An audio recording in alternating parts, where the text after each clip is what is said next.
Sí, tome asiento y nos preparamos para escuchar la preciosa palabra del Señor. En esta oportunidad, en el libro de Colosenses, capítulo 2, versículos 8 y 9. Hemos venido desarrollando esta serie sistemáticamente, versículo a versículo, ¿verdad? Y ya estamos en el capítulo 2 y vamos a abordar el versículo 8 y 9. ¿Lo tienen? Leámoslo juntos. Dice así la palabra de Dios.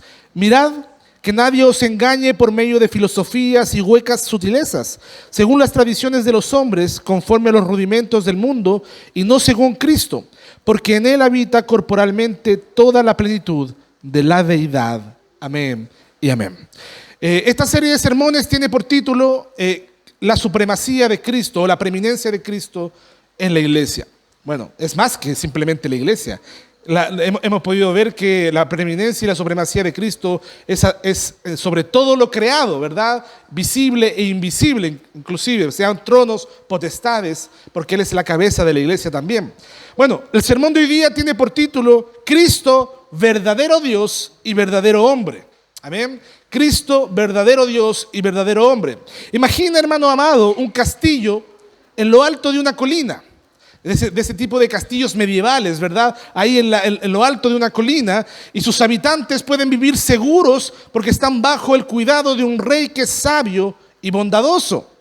Pero un día llegan personas de afuera, forasteros, con palabras persuasivas, diciéndoles cosas como: oye, sus murallas de verdad que son fuertes, pero con nuestras técnicas pueden ser aún mejores.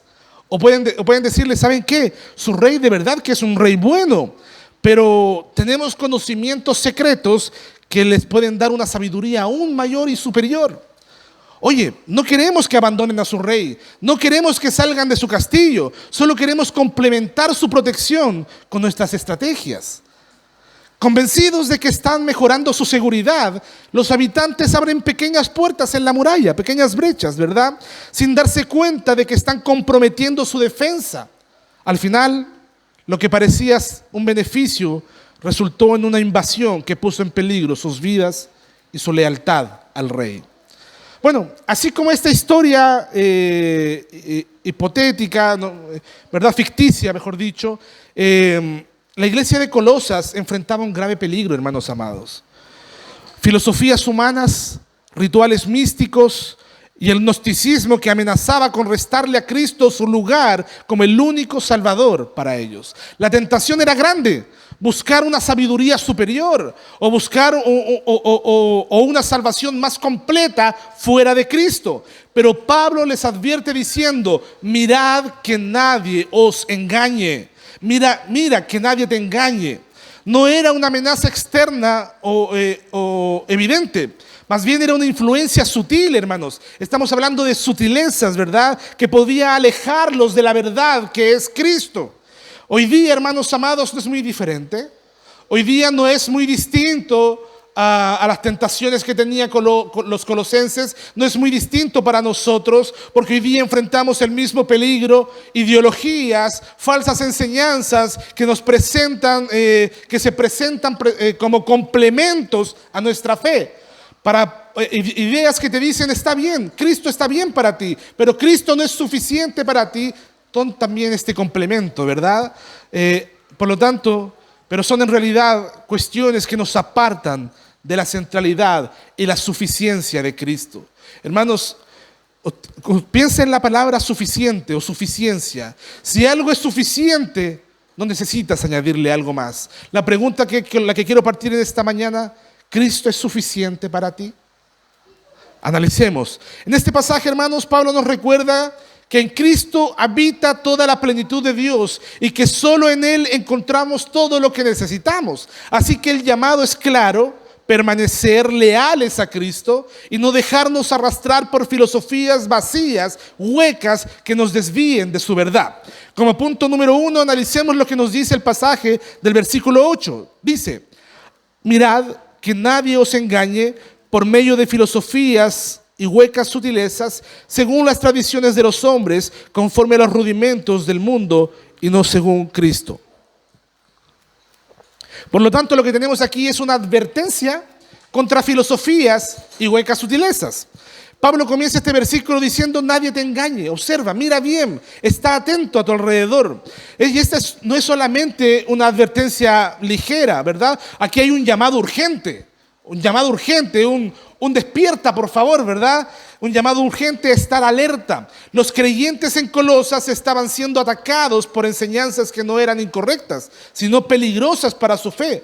El apóstol Pablo utiliza términos como filosofía y huecas sutilezas. Interesantes esos términos, porque nos hablan de ideologías o enseñanzas humanas que, aunque pueden parecer sabias y profundas, están vacías y no tienen poder para transformar la vida de nadie. Hermanos amados, entre las cosas que encontramos, entre las tentaciones que encontramos, están las filosofías griega, por ejemplo, porque recordemos que este es un contexto en el mundo greco-romano. Y la filosofía griega, que aunque puede tener mucho potencial, ¿verdad? Tenía muchas cosas místicas y ocultas, ¿verdad? Y la filosofía era considerada una búsqueda de la sabiduría suprema. Habían pensadores griegos que buscaban entender el mundo a través de la razón humana y la lógica. Sin embargo, estas filosofías estaban limitadas por la razón que es finita en el hombre y no podían ofrecer una respuesta verdadera a las preguntas más profundas de la vida. Como por ejemplo, ¿cuál es el propósito de la vida? ¿Cuál es el propósito de la vida? ¿Cuál es el problema? ¿Cuál es la solución, verdad?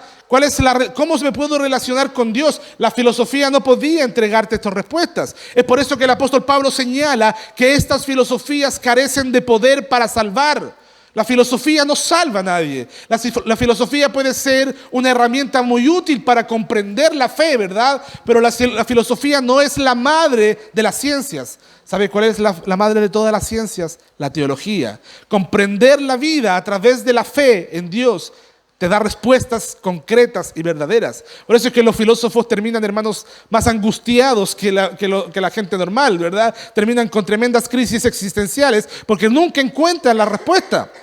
Hermanos amados, la enseñanza griega o la filosofía griega, aunque podían ser interesantes y sofisticadas, no podían proporcionar el conocimiento verdadero que solamente se encuentra en Cristo. Y en lugar de buscar respuestas humanas, Pablo exhorta a los colosenses a mirar a Cristo, que es la plenitud de la sabiduría de Dios. Otra hueca sutileza u otra filosofía que encontramos en la iglesia de Colosenses es un judaísmo legalista. Porque el judaísmo estaba tratando de influenciar a los creyentes de Colosas. Habían falsos maestros como los judaizantes que enseñaban que la salvación no solamente dependía de la fe en Cristo, sino también de la observancia de las leyes y rituales judíos. Y esto incluía prácticas como la circuncisión, la observancia del sábado u otros rituales del Antiguo Testamento. Pero Pablo rechaza esta idea, ¿verdad? La idea de que los creyentes deben someterse nuevamente a los rituales y ceremonias de la ley judía, como la circuncisión o la observancia. Hoy día todavía siguen, hermanos amados. Algunos peyorativamente les llaman los chemaínes, ¿verdad? Los judaizantes, ¿verdad? Aquellos que tratan de judaizar, ¿verdad? Y hacernos judíos a los creyentes, cuando en realidad Pablo claramente nos dice que no es necesario judaizar para tener a Cristo y la salvación. Hermanos, Cristo cumplió la ley en su totalidad y por medio de su sacrificio nos liberó de la carga de las ceremonias y rituales del Antiguo Testamento. No estoy diciendo que la ley moral no siga vigente, estoy hablando de que esos rituales y ceremonias del Antiguo Testamento ya no son necesarias para nosotros porque Cristo cumplió, ¿verdad? La salvación, por lo tanto, como Pablo enfatiza, es por gracia a través de la fe. No tienes nada que hacer para ser salvo más que creer. La salvación es un regalo de Dios para ti. El peligro de los judaizantes radica en agregar a Cristo lo que Él ya ha cumplido. Nuevamente, Cristo no es suficiente para ellos. Necesitas a Cristo, te dicen ellos, pero también necesitas, ¿verdad?, cumplir la ley. ¿No es acaso lo que hace un poco también la Iglesia Católica de Roma, verdad? Ellos creen en una salvación, ¿verdad? Una salvación por fe y por obras, ¿verdad? Entonces, amados hermanos, ahí hay un peligro en el semipelagianismo también. Ahora, esto amenaza la pureza del Evangelio, porque el Evangelio, ¿qué te dice? Cristo es suficiente. ¿Qué es lo que te dice el Evangelio? Cristo es el que dijo: yo soy el camino, la verdad y la vida. Yo soy la resurrección y la vida, ¿verdad? El que cree en mí vivirá. Hermanos amados, Cristo ha cumplido, hermanos amados, transformando la gracia de Dios, ¿verdad? En lo único que necesitamos para nosotros. Hermanos, esto amenaza al Evangelio, pues desvía a los creyentes de la verdad fundamental. Nuestra salvación es suficiente solo en Cristo y no requiere ninguna obra externa como las prácticas ceremoniales del antiguo Israel. Y hoy día, después de tantos años, quizás no vemos a nadie forzándonos a circuncidarnos, ¿verdad? Pero hoy día luchamos con esta tendencia en la iglesia moderna. A veces podemos caer en la trampa de pensar que debemos hacer algo adicional para ser aceptados por Dios. Amado hermana, amado hermano, Dios te acepta en Cristo. Eres aceptado en Cristo. No necesitas buscar la aceptación de nadie más, hermano amado. El mensaje es claro. Nuestra salvación está completa en Cristo y no hay nada más que necesites hacer. Otra filosofía era el gnosticismo, como ya lo he dicho. Y esta era una amenaza de las grandes para la iglesia de Colosas, porque tenía una doctrina que combinaba la idea cristiana con enseñanzas místicas y filosóficas. Hoy día tenemos iglesias cristianas donde se practica más el misticismo que la fe cristiana, ¿verdad? Oh, yo siento de ti tal cosa. Oh, yo veo aquí un futuro de tal manera para ti. A ver, tengo una experiencia religiosa, tengo una experiencia mística, ¿verdad? Hermanos amados, no es muy diferente hoy en día. Y en su mayoría, estas filosofías provienen del pensamiento, la metafísica oriental. Son los budistas, los hinduistas los que practican, ¿verdad? Tal cosa como la meditación, ¿verdad? La meditación trascendental, el salir del cuerpo, ¿verdad? Etcétera, todas estas prácticas. Bueno, los gnósticos enseñaban que el mundo material era malo, que la carne material, que el cuerpo físico era malo, ¿verdad? Que la salvación se encontraba en un conocimiento secreto y que Cristo no podía haber sido verdaderamente humano, ya que la carne era corrupta. Ellos decían que Cristo era una especie de fantasma, ¿verdad? Con imagen de hombre, pero que no era verdaderamente hombre. Bueno, esta herejía negaba la realidad de la encarnación de Cristo, la cual es esencial para nuestra salvación. Porque si Cristo no vino verdaderamente en carne, entonces Él no podría haber sufrido por nuestros pecados, ni habernos rescatados para darnos vida. Por lo tanto, Pablo refuerza la verdad fundamental de la encarnación y él dice: en Cristo habita corporalmente, materialmente, en otras palabras, la plenitud de la divinidad. Hermanos, por lo tanto, el conocimiento verdadero no es algo místico, no es una experiencia mística o secreta, sino que es una relación personal con Cristo, el cual es la revelación de Dios al mundo. ¿Quieres conocer a Cristo? ¿Quieres tener un verdadero conocimiento de la verdad? Conoce a Cristo por medio de su palabra. Hoy, el gnosticismo se puede manifestar de ideas diferentes. Muchas veces se presenta como una forma de espiritualidad profunda, una espiritualidad esotérica, ¿verdad? Prometiendo una conexión más íntima con lo divino a través de rituales, de ritos, ¿verdad? Conocimientos ocultos o experiencias místicas. Pero la verdad es que toda la sabiduría y todo el conocimiento que necesitamos ya está revelado en Cristo, porque Él es suficiente. No necesitamos buscar más allá de Él. Ahora bien, aunque la filosofía griega, el judaísmo legalista y el gnosticismo de antaño ya no son las mismas de hoy día, los principios detrás siguen vigentes.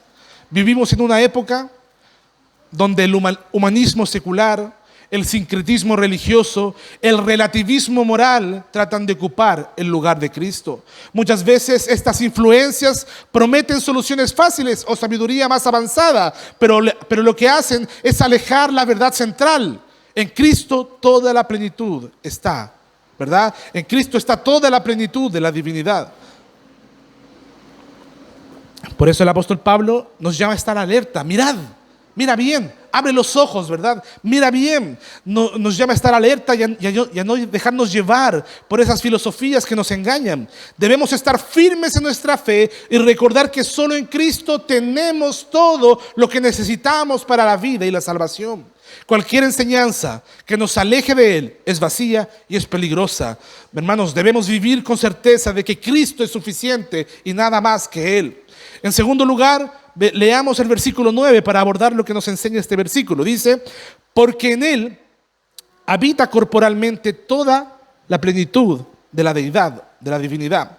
Por lo tanto, este versículo nos habla como segundo punto de la unión hipostática que está hablando el pastor, que está diciendo. Unión hipostática significa verdadero Dios y verdadero hombre. Y este versículo, hermano, nos lleva al núcleo mismo de la doctrina cristiana acerca de la persona de Cristo. Porque el apóstol Pablo dice, en Él habita corporalmente toda la plenitud de la divinidad o de la deidad. Y no solamente nos habla de su divinidad, sino de la denominada unión hipostática, que es una doctrina que enseña que la persona de Jesús, ¿verdad? O que en la persona de Jesús habitan las dos naturalezas, la naturaleza divina y la naturaleza humana, y se encuentran perfectamente unidas sin mezclarse ni confundirse. La palabra hipóstasis significa realidad sustancial o esencia misma, ¿verdad? Y la unión hipostática, por lo tanto, lo que enseña es que Cristo es solamente una persona con dos naturalezas distintas, una naturaleza divina y una naturaleza humana. Él no es un ser dividido, ni una mezcla entre Dios y hombre, ni un semidios, ¿verdad? Sino que en Él es plenamente Dios y plenamente hombre a la vez, sin que esas naturalezas se disuelvan ni se alteren. Yo sé que es un poco complejo de entender, ¿verdad? Pero, hermanos amados, la Biblia claramente nos enseña esto. Comprender esta doctrina es fundamental. ¿Sabe por qué? Inclusive es fundamental para la salvación, hermanos. Y hay sectas y herejías que niegan esta realidad. ¿Sabe por qué es esencial? Porque si Cristo no fuese completamente Dios, no podría habernos reconciliado con el Padre. Y si no fuera completamente hombre, Él no podría haber representado a la humanidad en su sacrificio. Su muerte en la cruz solamente tiene poder para salvarnos, porque Él es el único mediador entre Dios y los hombres. Hermanos amados, y esto solo es posible porque Cristo es Dios y hombre al mismo tiempo, ¿verdad? Solamente Dios podía salvar a su pueblo y tenía que ser un hombre para salvar a la humanidad. Y esta unión perfecta de dos naturalezas permite que Cristo sea el único capaz de tomar sobre sí los pecados de los hombres y ofrecernos justicia divina. ¿No le parece esto glorioso, hermano? Hermana, ¿no le parece esto de verdad? El plan de Dios es maravilloso. Por eso el apóstol Pablo decía, insondables son tus caminos. ¿Quién puede comprender la mente de Dios? ¿Quién aconseja a Dios? Solamente Cristo podía ser el único que podía salvar a la humanidad. No podía ser tú el que dijese, oye, ¿y si yo muero en lugar de los hombres? No sirve, ¿verdad? No sirve. Tenía que ser un verdadero hombre y también un verdadero Dios, ¿verdad? Hermanos amados, por eso Cristo es ese misterio del capítulo 1, versículo 26. Cristo es ese misterio que había estado oculto desde los siglos y edades, pero que ahora se ha manifestado a sus santos. Hay una verdad, una realidad, ¿verdad? Hay una verdad gloriosa que nos dice la Escritura. Cristo es verdadero Dios y verdadero hombre, por lo tanto, Él es suficiente para nosotros. Pablo dice que en Cristo habita corporalmente la plenitud de la deidad. Y esa es una afirmación radical, hermanos, porque refuerza que Cristo es completamente Dios y no es una especie de hijo adoptivo. Hay una herejía que se llama adopcionismo, ¿verdad? Como que Cristo fue, por su gran moralidad, Cristo fue adoptado como hijo, ¿verdad? O algunos dicen que es una especie de ser con poderes especiales. Pero la Escritura nos deja claro que Cristo es Dios mismo, ¿verdad? Que Él es el mismo Dios eterno que se hizo carne. No hay ninguna parte de la divinidad que esté ausente en Cristo. Él es el gran yo soy de la antigüedad. Por eso el Señor Jesús le dijo a los fariseos, desde antes que todo fuese creado, yo soy, ¿verdad? Hermano, el mismo Dios que se reveló a Moisés, pero que ahora aparece ante nosotros, hecho hombre, hecho carne. Por lo tanto, los gnósticos, como hemos mencionado, negaban que Cristo pudiese ser verdaderamente humano y divino, ¿verdad? Para ellos la materia era mala, por lo que no podía ser un ser divino que realmente tomara forma humana. Contra esta idea el apóstol Pablo es claro. En Cristo habita toda la plenitud de la divinidad y se encuentran en su persona humana, corporal, ¿verdad? Física, material. Cristo no es un ser medio, no es una emanación, porque los gnósticos hablaban de emanaciones, algo parecido a lo que creen los testigos de Jehová respecto al Espíritu Santo, que es una emanación, ¿verdad? No es un ser incompleto, ni un ser medio, ni un semidios. Cristo es completamente Dios y toda la verdad sobre Dios se revela en Él de forma material, en su humanidad. Por lo tanto, hermanos, lo más glorioso de esto es que Cristo, cuando resucitó en su cuerpo glorioso, nos prometió que nosotros también resucitaríamos como Él. Esto, hermanos, es una promesa impresionante. Cuando llegue el fin de todas las cosas, cuando Cristo venga a juzgar, ¿verdad?, a los vivos y a los muertos, Él le dará un cuerpo glorificado a su pueblo. Por lo tanto, tenemos esa certeza gloriosa, hermano, de que hay eternidad y resurrección para los que están en Cristo. Hermanos, vivimos en una época donde muchos niegan la resurrección. Muchos niegan la divinidad de Cristo, como los testigos de Jehová, como los judaizantes, etc. O confunden la doctrina de la Trinidad, como los unicitarios, ¿verdad? O denominados solo Jesús. Todas estas son sectas que predican herejías. Sin embargo, si Cristo no es completamente Dios, su sacrificio no tiene poder para salvar. Solo el Dios infinito podría tomar sobre sí los pecados de la humanidad. Y solo un hombre real podía representarnos como sustituto. Es por eso que solo en Él y solo en Él encontramos todo lo necesario para la salvación. Además de Cristo ser verdadero Dios, la encarnación de Cristo no fue solamente una especie de manifestación temporal de Dios en forma humana, ni tampoco fue una apariencia que solamente parecía humana. Cristo realmente se hizo hombre. Eso es lo que celebramos en Navidad, por ejemplo, ¿verdad? Celebramos la encarnación, ¿verdad? Celebramos la humanización de Cristo en su persona.